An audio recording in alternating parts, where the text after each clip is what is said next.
ఆబ్కారీ శాఖ అధికారులు ఎవరైనా మిమ్మల్ని లంచం అడిగారా? డబ్బులు ఇవ్వనిదే పని కాదని చెబుతున్నారా? అయితే ఆందోళన చెందకండి.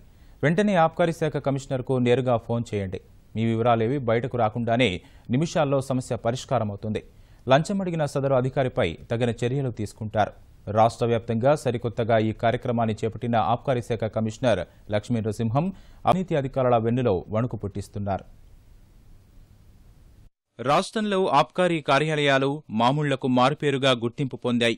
మద్యం షాపు యజమానుల నుంచి నెల అధికారులు, సిబ్బంది డబ్బులు వసూలు చేస్తున్నారనే ఆరోపణలు ఉన్నాయి.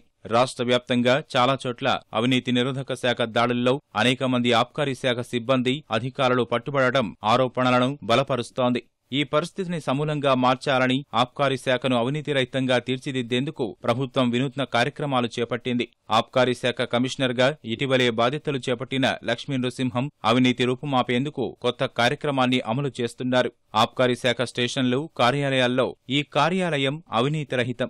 ఎవరైనా లంచం అడిగినా, అవినీతికి పాల్పడినా 9515124852కు ఫిర్యాదు చేయండి అని తెలుగు, ఇంగ్లీషు భాషల్లో బోర్డులు ఏర్పాటు చేశారు. సాధారణంగా ప్రజల నుంచి ఫిర్యాదులు తీసుకునేందుకు కంట్రోల్ రూమ్ లేదా ప్రత్యేక నెంబరును కేటాయిస్తారు. ఇలా ఏదో ఒక నెంబర్ కాకుండా ఫిర్యాదులు స్వీకరించేందుకు కమిషనర్ లక్ష్మీ నృసింహం తన ఫోన్ నెంబరే ఇచ్చారు. ఎవరు ఫోన్ చేసినా నేరుగా ఆయనే మాట్లాడి వివరాలు నమోదు చేసుకుంటున్నారు.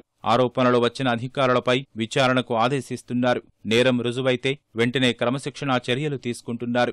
ఇప్పుడు లంచం పేరెత్తితే చాలు ఆబ్కారీ శాఖ సిబ్బంది హడలిపోతున్నారు.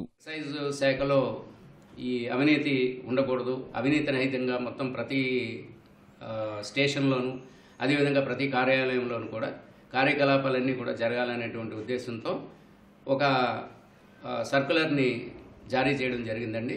ప్రతి కార్యాలయంలోనూ అదేవిధంగా ప్రతి ఎక్సైజ్ స్టేషన్లోనూ కూడా ఈ కార్యాలయం అవినీతి రహిత కార్యాలయం, ఏదైనా కంప్లైంట్ ఉండొచ్చో ఈ నెంబర్కి తెలియజేయండి అని చెప్పి తెలుగు, ఇంగ్లీష్ వెర్షన్స్ రెండింటిలోనూ కూడా మేము ఈ యొక్క బోర్డులని డిస్ప్లే చేయడం జరిగింది. రెస్పాన్స్ బాగానే ఉందండి.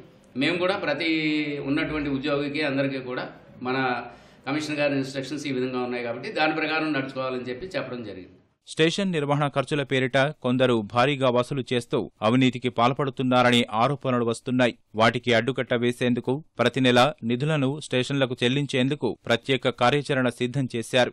రాష్ట్రంలోని అన్ని ఎక్సైజ్ స్టేషన్ల నుంచి నిర్వహణ ఖర్చులకు సంబంధించిన వివరాలను తీసుకుంటున్నారు. నిధుల కేటాయింపుపై త్వరలో ప్రభుత్వానికి ప్రతిపాదించనున్నారు. గతంలో ఆబ్కారీ శాఖకు సంబంధించి ఫిర్యాదులు తెలియజేసేందుకు ప్రత్యేకంగా టోల్ ఫ్రీ నెంబరు ఉండేది. ఇది చాలా ఏళ్లుగా మనుగడలో లేదు. ఆ నెంబరును త్వరలో పునరుద్ధరించనున్నారు.